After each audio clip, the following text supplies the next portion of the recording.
আজি নিখিল ভাৰত কংগ্ৰেছ কমিটিৰ এক বিজ্ঞপ্তি যোগে অসম প্ৰদেশ কংগ্ৰেছ কমিটিৰ সভাপতি গৌৰৱ গগৈ ডাঙৰীয়াক নিযুক্ত কৰা হৈছে আৰু আমাৰ কাৰ্যকৰী সভাপতিও দুজনমান নতুনকৈ নিযুক্ত কৰা হৈছে আৰু বিভিন্ন ধৰণৰ উপসমিতিও আজি নতুনকৈ নিযুক্ত কৰা হৈছে।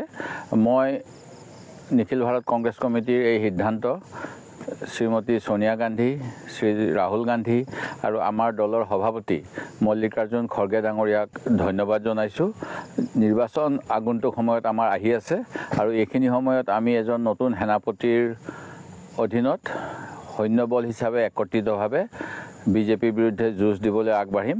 আমি ৰাইজৰ পৰা সহায় সহযোগিতা কামনা কৰিছোঁ আৰু মই আশা ৰাখিছোঁ আগন্তুক সময়ত কংগ্ৰেছ আৰু অধিক শক্তিশালী হ'ব আৰু আমি এক প্ৰত্যাহ্বান গণতন্ত্ৰ ৰক্ষাৰ বাবে, অসমৰ স্বাভিমানৰ বাবে আৰু বৰ্তমানৰ মুখ্যমন্ত্ৰীয়ে যেনেধৰণে অসমীয়া ৰাইজক অপমান কৰি আছে ইয়াৰ বিৰুদ্ধে যুঁজিবলৈ সক্ষম হ'ম।